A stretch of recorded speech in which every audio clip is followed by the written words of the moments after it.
Welcome, everyone, to tonight's presentation. We will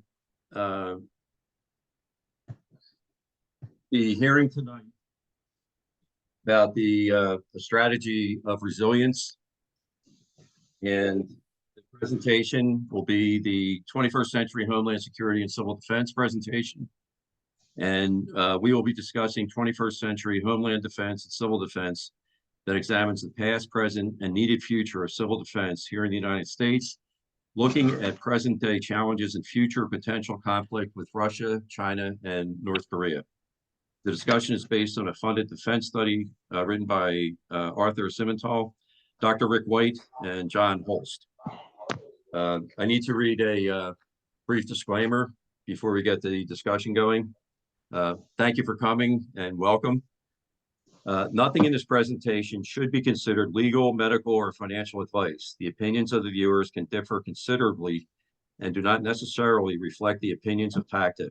You should always do your own research and consult with professionals.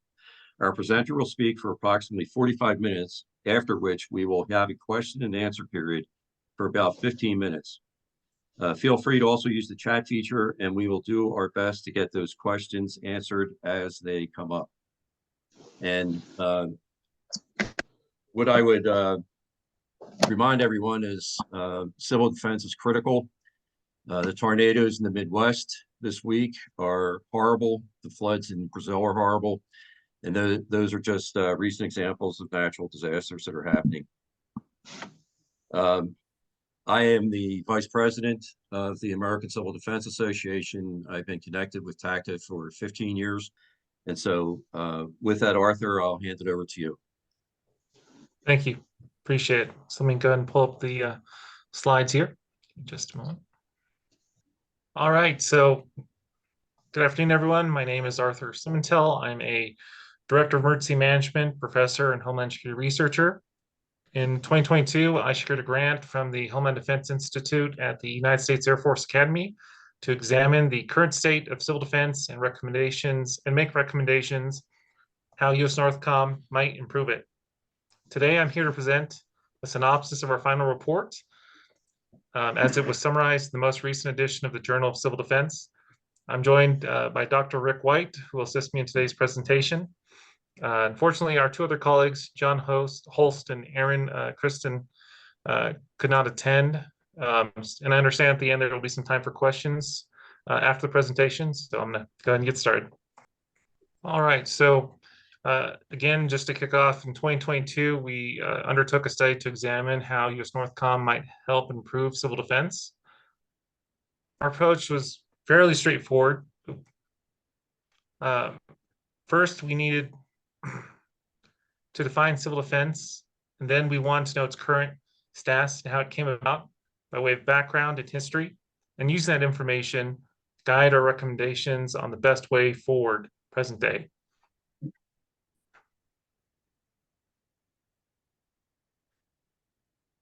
So, of course, like many things, there is no agreed upon formal definition of civil defense. However, based on past history and common vernacular, we feel comfortable saying that civil defense is about protecting civil population from enemy attack.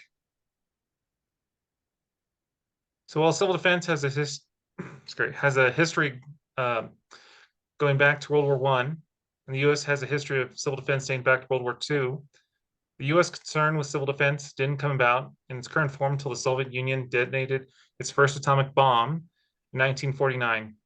Civil defense arose in this country over concerns of a nuclear Pearl Harbor and a direct Soviet attack against the United States.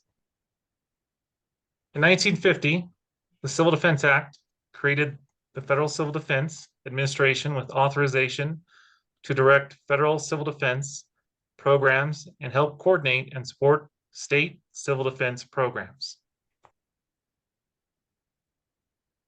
Within the United States, civil defense is a shared responsibility between the federal and state government. Within the strict structures of the Constitution, federal authorities cannot direct state authorities in civil defense preparation. They can, however, provide a coordinating role in exchange for monetary support.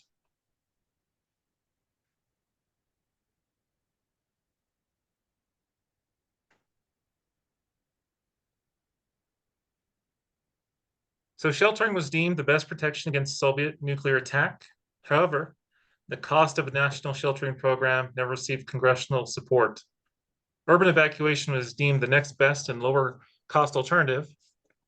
Support for all programs, however, began to wane after the introduction of the hydrogen bomb, and the public started to consider the prospects of living in a post-apocalyptic world. So President Reagan rekindled public interest when he proposed Star Wars and changed the context from surviving to eliminating nuclear Armageddon. So over the same period, what began as a civil matter evolved into a defense matter before returning to civilian control. The civil defense ultimately landed with FEMA, the Federal Emergency Management Agency, and had to do with Nixon's dual use policy capitalizing on positive public support for funding disaster preparedness. So just as U.S. concerns for civil defense began with the Soviet Union, they ended when the Soviet Union ended. The Civil Defense Act was repealed and its remaining authorities were transferred to FEMA in 1994. So just as they were beginning, civil defense authorities remain a shared responsibility between federal and state government. FEMA is authorized to direct federal civil defense programs and to help coordinate and support state civil defense programs. So while the anticipated peace precipitated by the end of the Cold War never fully materialized, the world still managed to collectively breathe easier without the imminent threat of global thermonuclear war.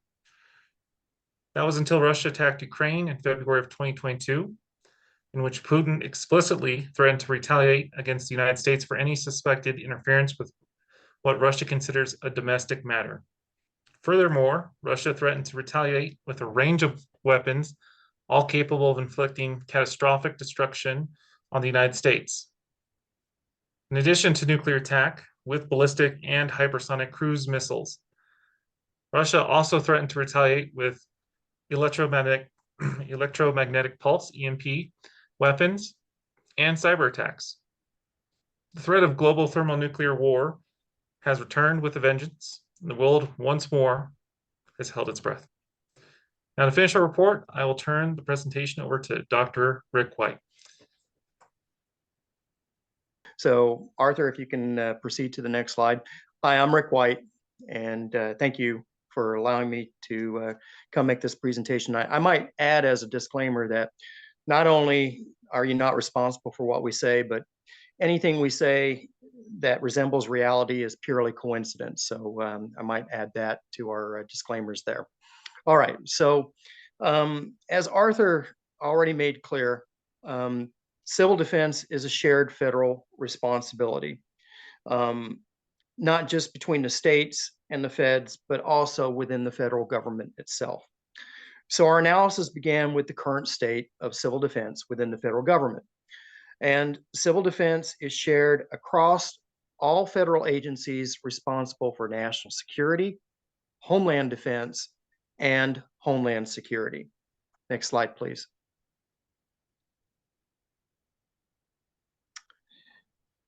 From a national security standpoint, since the Cold War, the U.S. strategy for nuclear defense has been predicated on deterrence.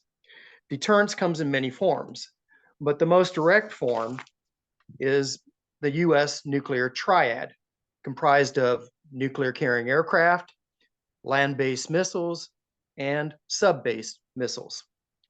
The triad ensures that if the U.S. is attacked first, at least one segment of its nuclear arm will survive to retaliate. So the message is, don't hit me and I won't hit you. After the triad was formed, the separate Air Force and Navy components were coordinated under the single integrated operational plan. Now, since 1992, all service components of the nuclear triad have been united under the unified command of U.S. Strategic Command. Next slide, please. Homeland defense. Now, curiously, Homeland defense has been a concern since the founding of Jamestown in 1607. In a sense, the entire US military exists for the purpose of homeland defense. However, the US did not face a serious threat to its territory after World War II. That changed in 2001 with the 9/11 attacks. In 2002, United States Northern Command, US NORTHCOM, was created to coordinate the territorial defense of the continental United States and Alaska. Hawaii is protected by US Pacific Command, US PACOM. Perhaps more important to our discussion, US NORTHCOM was also given the mission of providing defense support of civil agencies, DISCA, following a disaster. So we'll have some more on that here soon. Homeland Security. 9/11 was precipitated by non-state actors. Unlike Pearl Harbor, it was not the opening salvo in a war between nations. It was a crime. It was a crime committed on an unprecedented scale by criminals with limited resources. They leveraged those resources by attacking America's infrastructure, turning passenger planes into guided missiles. Turns out America's infrastructure has many such vulnerabilities, both physical and cyber. In 2002, the Department of Homeland Security was created to safeguard the US from similar catastrophic destruction, both natural and man-made. FEMA was incorporated into DHS when the agency was formed in 2003. Next, please. So we see that we have 3 federal agencies with overlapping missions in civil defense. National security protects the US sovereignty from other nations. Homeland defense protects US territory from other nations. Homeland security safeguards the US from catastrophic destruction. And I might add that it safeguards the US from non-state actors, which includes both individuals and also nature. Next, please.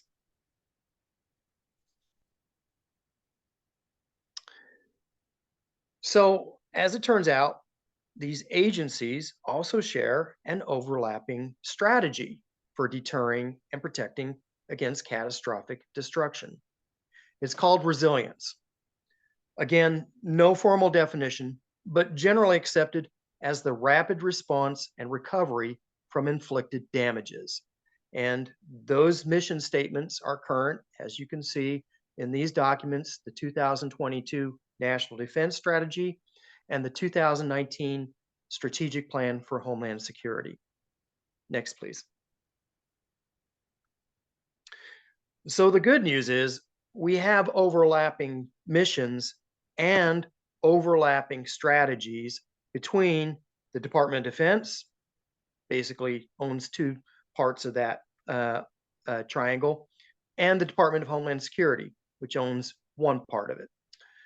The bad news is that instead of working together, go figure, they're going in independent directions. Next, please.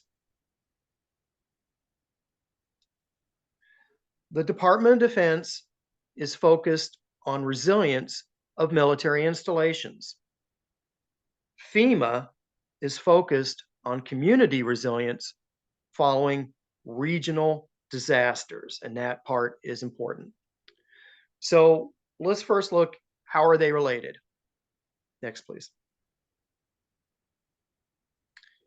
They're related because both are dependent on each other. Military installations cannot restore function without support from the local civilian community, or at least not for long. And I know, I spent 3 years in Cheyenne Mountain. I know what a resilient organization looks like, and I know what their vulnerabilities are. By the same token, the civilian community would greatly benefit from the resources that are available on the local military installations.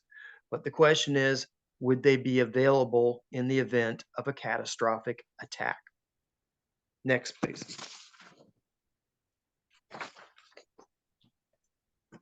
So both have a need of the National Guard. So we have a resource contention. The question is, who's going to get them? There would seem to be some benefit to studying and answering this question before it becomes a necessity. And this is the point of our report. Next slide, please. We recommend that the Department of Defense work together with FEMA to identify potential resource contentions in the event of a nationwide disaster. Specifically, next slide, please. Let me explain further. Specifically, we recommend that US NORTHCOM, which already has a defined relationship with FEMA through DSCA, that they work with them to facilitate state-level exercises examining nationwide disasters where the national response framework fails. FEMA's not doing that currently. US NORTHCOM should participate in these exercises to collect data on what they might expect to get and what they may be asked to give in such a situation.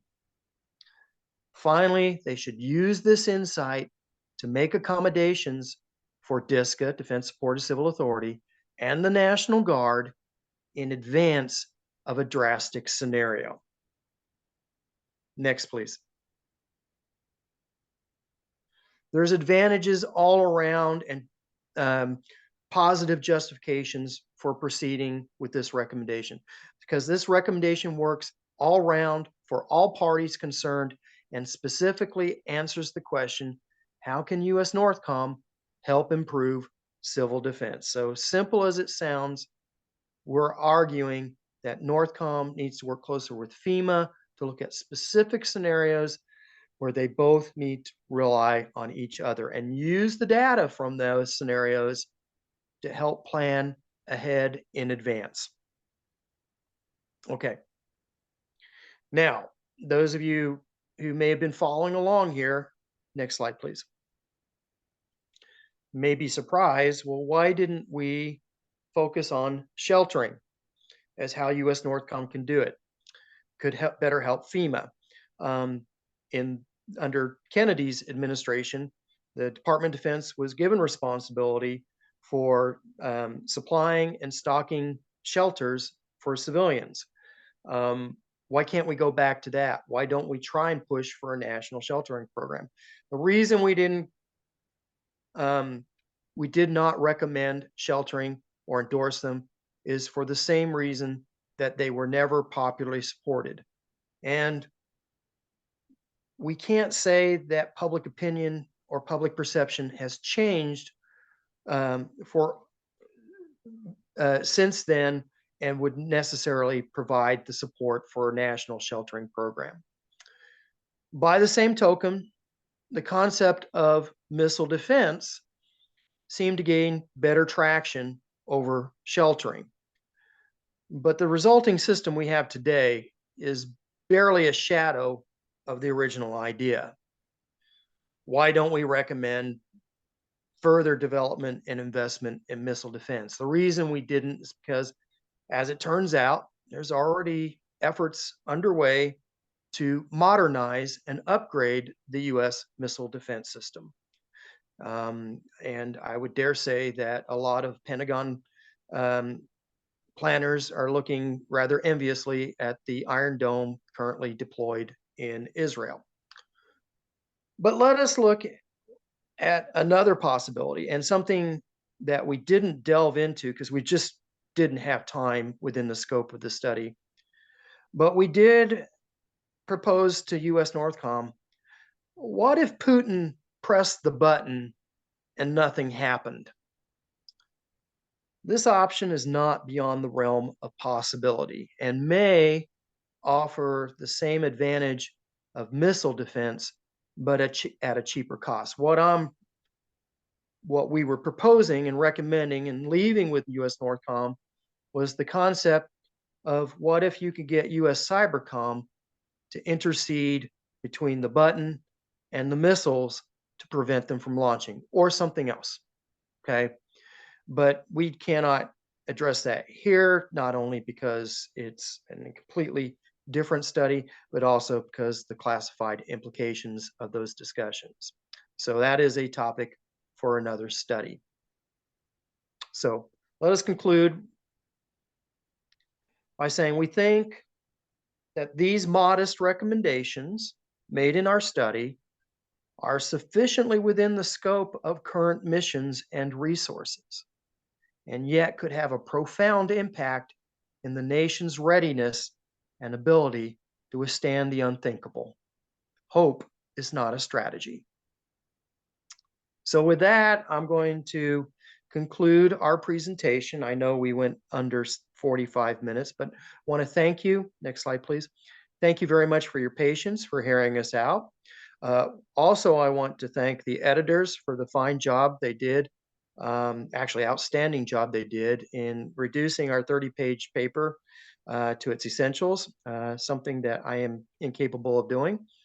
And also would like to turn this over now that if there are any questions, hopefully Arthur and I can entertain those for you. So please, over to questions.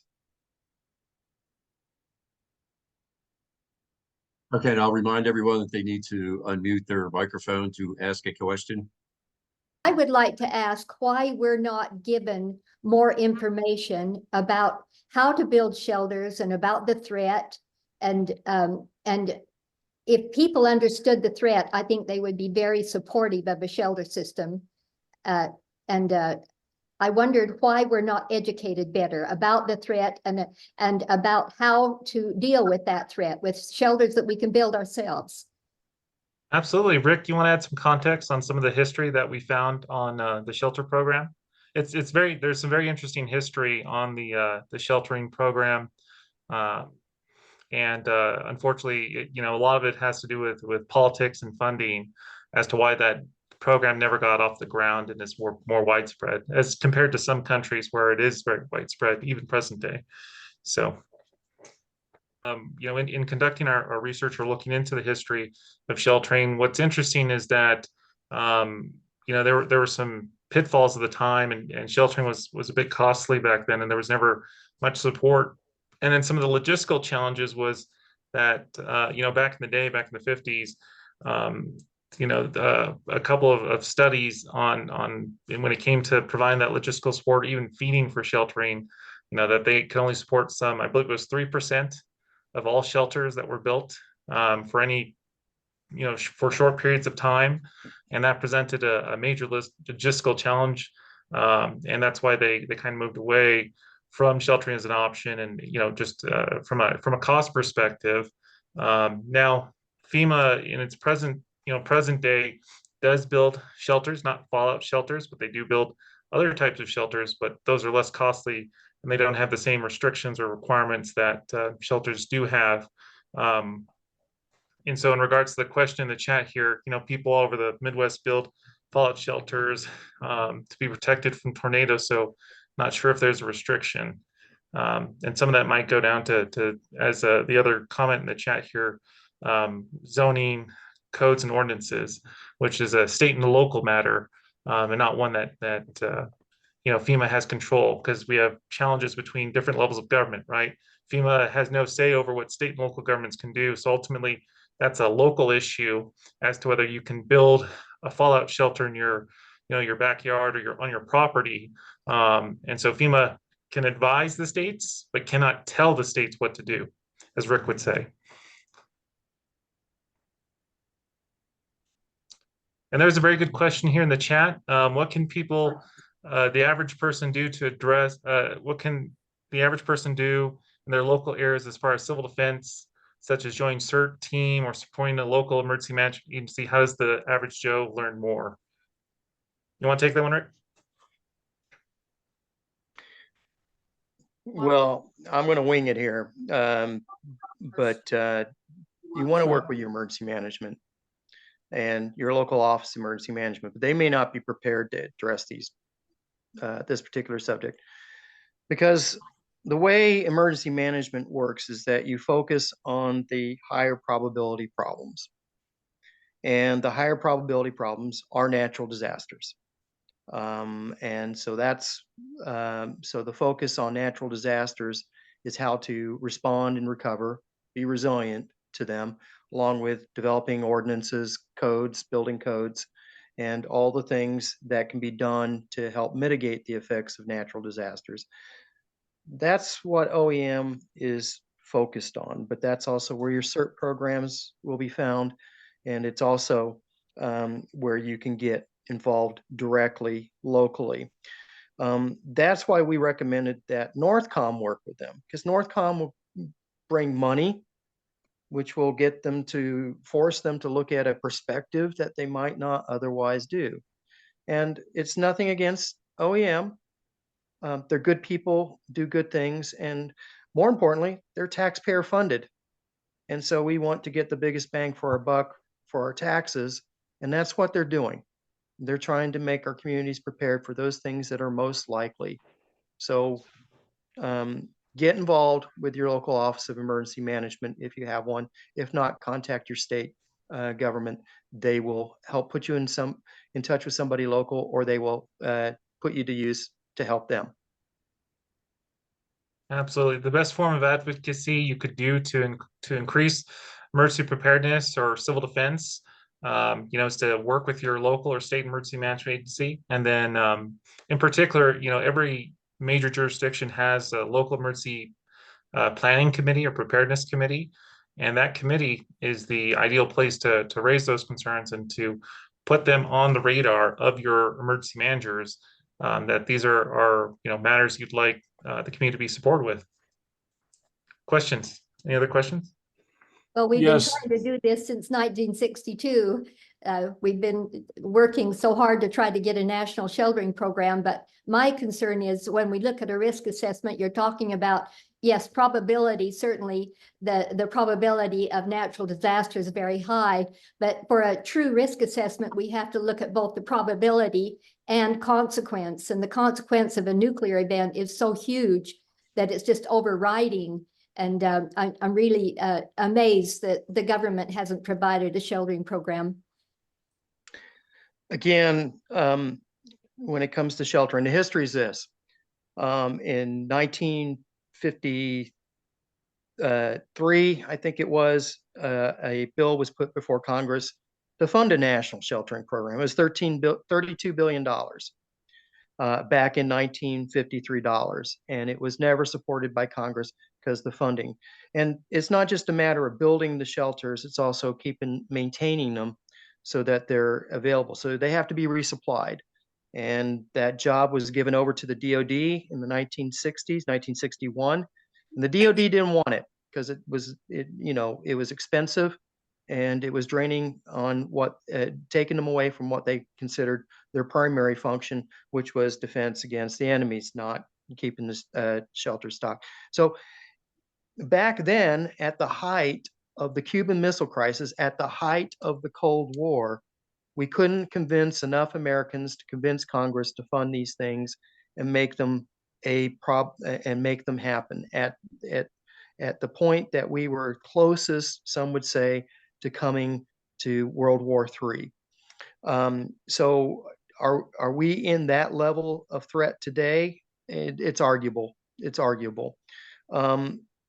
So if we couldn't make the point then, again, from our analysis, our view of history, and we don't expect everybody to agree, we think that that's a hard argument to make.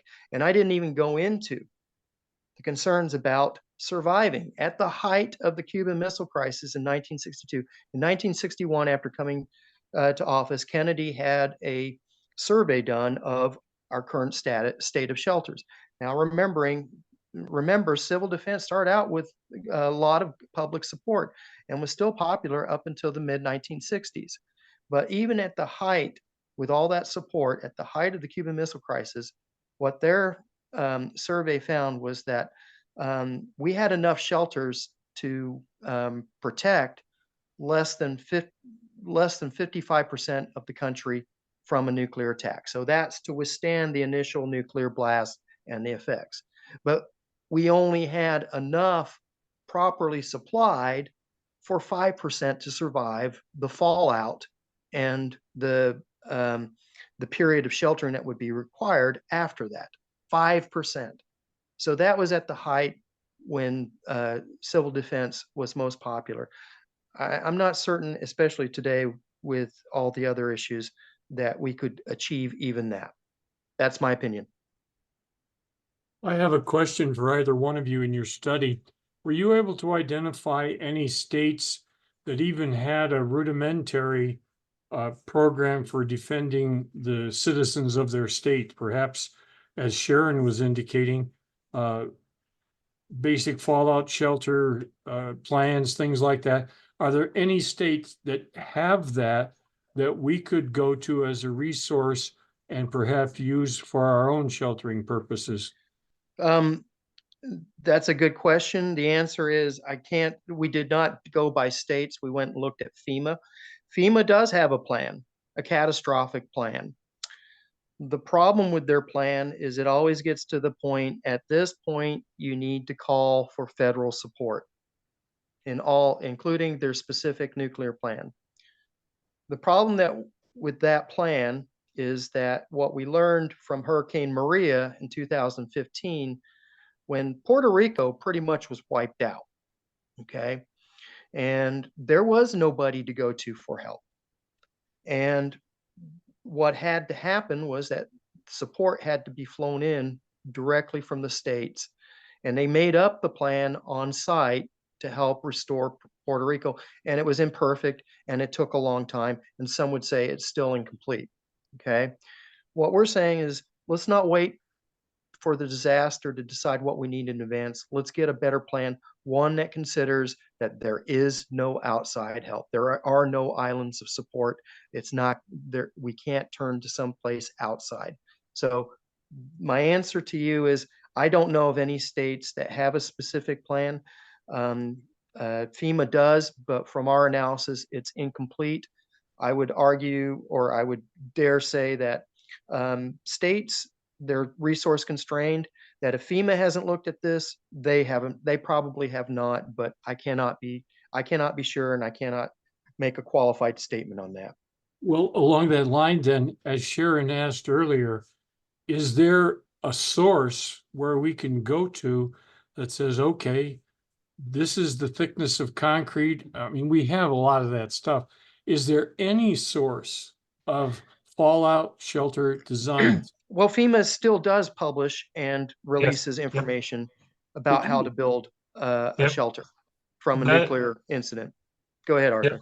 I was gonna say, yes, there's lots of reference materials, both historic and, as Rick says, Dr. White, even present day, they still continue to publish that material. They publish how to make all kinds of shelters.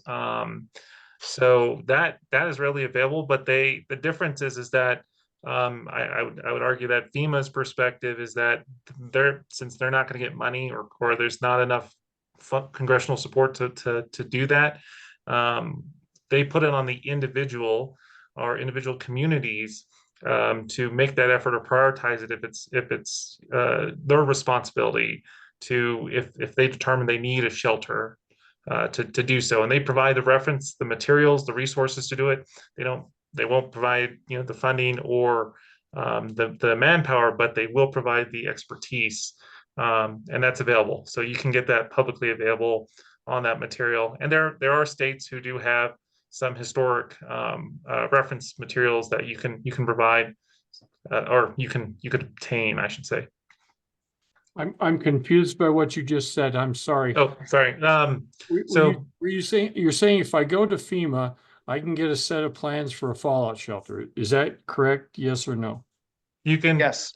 Yes. Okay. Yep. Google In short, it. yes. Yep. You can Google and get materials on how to build shelters. Yes. I go to FEMA, I get a set of plans that show me how to build a fallout shelter.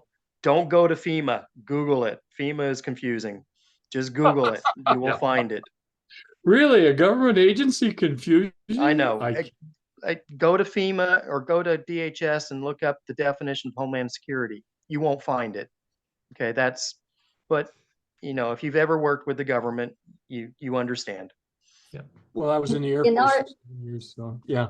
In Well, our experience, One other thing, Mr. Simental, you were saying that if we had that they would provide a consultant to help us, or they No, would no, so materials to help us? to or what? clarify, FEMA doesn't provide, they only provide the knowledge, right? They make it publicly available. They publish the books and the reference materials. They don't do anything beyond that, though. You know, that's what FEMA is well known for. They tell you, they publish guides and books, and they say, you know, if you were wanting to build a shelter, you're wanting to be prepared for, like, you know, in the journal article, you know, nuclear preparedness is a one-page handout. That's what FEMA does, right? FEMA publishes preparedness reference material. They don't do much beyond that. So, Sir, if you send me your email address, I will send you detailed plans for fallout shelters that we found by searching the internet. I will be happy to share those. I will put those in the chat, please. I thank you so very much. That's exactly what I'll do. Thank you. Thank you. There was another question. We kind of overspoke them. I apologize. Ms. Packer, I did find that through extensive research that the fallout shelters that the government has provided are just very small levels of fallout, no blast protection whatsoever. They have no understanding of entrances or the geometry of a proper entrance to attenuate the gamma radiation. But we have studied this every place we can find it, and the fallout shelters are a joke. I mean, fallout may be way in areas where you have no primary and secondary targets, you might be able to protect from a little bit of fallout. But the only blast shelters, the only real bomb shelters we've been able to find was from the government at the Nevada test site. They did develop a beautiful plan, corrugated steel pipe shelters that we are trying to get out and encourage people to do, but it's very difficult to have these built unless we have some support from it. But So- the fallout shelters are a joke. So let me address that real quick. So I worked in Cheyenne Mountain for 3 years. I ran the computer systems there, deputy for the comm squadron. I helped pull out the computer that almost started World War III. I kept the on-off button to that computer. I've got that in my collection. Now I tell you that because I also used to give the tour of Cheyenne Mountain. And it was no secret that shortly after, when Cheyenne Mountain was built, it was built to withstand a nearby nuclear blast, okay? The problem was what they found out immediately after it was built, took several years for construction, even though it was a priority A national project, was that the Russian guidance and navigation on their missiles were so accurate that even if the first missile missed, the next two or three that came in would knock out the mountain. So there's no level of sheltering that could withstand any attack.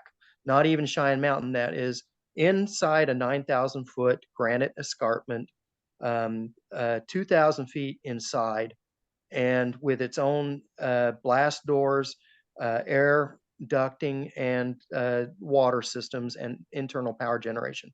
There's nothing that will really supply. But there are plans out there, if not current from FEMA, designed in the 1950s, which go into shelters that are both blast proof and also for endurance. And we might be able to share those with everybody too. Thank you.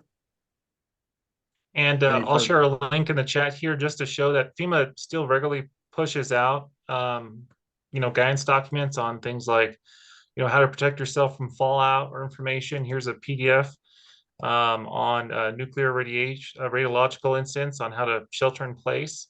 And so they still publish information regularly. So just as an example. Oh, and by the way, I used to program cruise missiles with nuclear tips so that they would hit their targets. So I've seen it from both sides. Dr. White, what I'm curious about is Raven Rock facilities, were they all useless? What's that? Raven Rock, the federal government built Raven They're all Rock directly targeted with facilities. multiple warheads. So depending on the level of exchange. So there are levels of threat that, nothing's going to survive. You got to look at warfare. Warfare, again, um, war is politics by another means. Art of war, all war is political. There has to be an aim. So would there be an all-out, unannounced exchange of nuclear missiles? It's a possibility, but it's highly unlikely. Even in the worst case scenario, things open with the worst case scenario, things begin and they escalate. And the idea behind that is to allow some kind of drawdown and back out. So probabilities, would we really face the full out exchange? The answer is we can't ignore the possibility, but the probability still remains pretty low, despite all other intentions. But my question is still, all those Raven Rock facilities, are they now obsolete? I cannot answer that directly. I really don't know.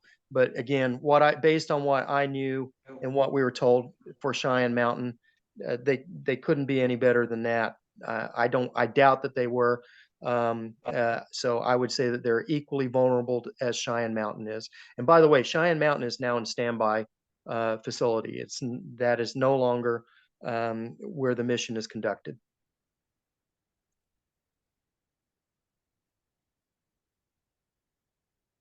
We did tour Cheyenne Mountain. That was an amazing facility, and we know there are much different types of facilities now. But my point is, even an airburst, the maximum blast at an airburst is 50 psi. 50 psi is not that difficult to get if you do it properly.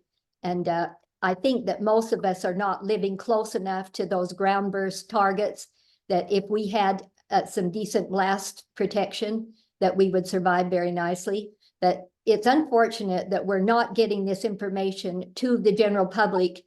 I lecture so often, and most of them don't even know the difference between a gamma and a beta and an alpha. They have no understanding of radiation. It ought to be taught in our schools. We have a federal education department in Switzerland, and we've toured Switzerland numerous times in their shelters there.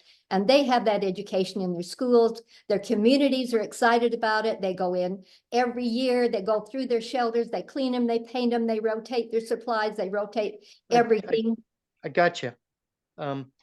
And just like everybody tells us that, look at Israel. Look at how they do things. They can have an incident and they can be back to normal. They're not America. Okay.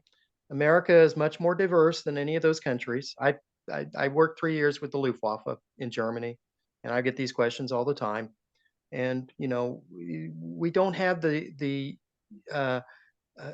homogeneity of society that they do in a lot of those other countries, specifically Switzerland, that you can get that level of support necessarily. I'm not saying that Americans aren't good people. I'm not saying that Americans can't come together, but typically, as history has shown, it takes a disaster before we come together, unfortunately. Sorry. I was going to say in the chat, I did post some old fallout shelter, basement fallout shelter plan. Able to find. So just as an example, there are plans out there that do exist. There are more modern or current plans that are available. You can do some searching to find those, and totally understand the concern. There's a big challenge with the education on this, and even a past FEMA administrator has mistakenly stated the fact that nuclear war is not survivable, excuse me, but that's false. We find that to be false. So it's kind of an uphill battle in that we're having to re-educate the public, re-educate our leadership, and even FEMA, the Department of Homeland Security, that is not true. So, and it's certainly a challenge. But for the most part, I think the big takeaway from what our research found is it's not particularly a federal issue. The crux of civil defense is a state and local issue, because state and local governments are the only things that are going to be left after a potential nuclear incident of that magnitude. And it's going to come down to state and local governments to do the work to prepare their communities to be resilient for a nuclear attack. So, And they're not going to look at this problem without outside government prompting and funding, more importantly. And US Northcom is perfectly poised to do that. And ultimately, what we would like to see is a set of plans, maybe standards that address this is how you survive and reconstitute yourself after a nuclear attack. We're not aware of those plans, at least not in the unclassified world. So I just want to say one more thing before we lose our link here, is that there's a lot of people asking for what we're offering as far as information. Because there's so many, I would like to suggest that we send it to the TACDA who have hosted us graciously tonight, and they will share with anybody. They will post it or share it with anybody who's interested in it. So, okay. thank you guys for having us. Okay, are there any further questions, or we'll sign off? Just thank you to both of our speakers for giving us a really good perspective. Yeah, I agree. It was an excellent presentation, lots of good discussion. And I think everyone walks away richer from what was presented tonight. Keep in mind that these are all recorded. They will be on the TACDA website shortly. And so you can review the information there. And please visit the TACDA website. We have lots of good information, and we have a wonderful survival store. All the items in there are vetted. It's not that extensive, but what's in there is very, very good for the survival of your family. Thank you very much, everyone. And Thank you very much. It was our pleasure Yeah. and our honor and privilege. all right, Thank you. and hopefully, we'll talk again. And now we've come in contact with each other, and I'm always available. Feel free to contact me. I do this volunteer and believe in it very deeply. And so we'd be happy to continue the discussion. All right, thank you, everyone. Hope it was enjoyable, and I hope we all walk away with something we can teach our families. Thank you very much. Bye-bye.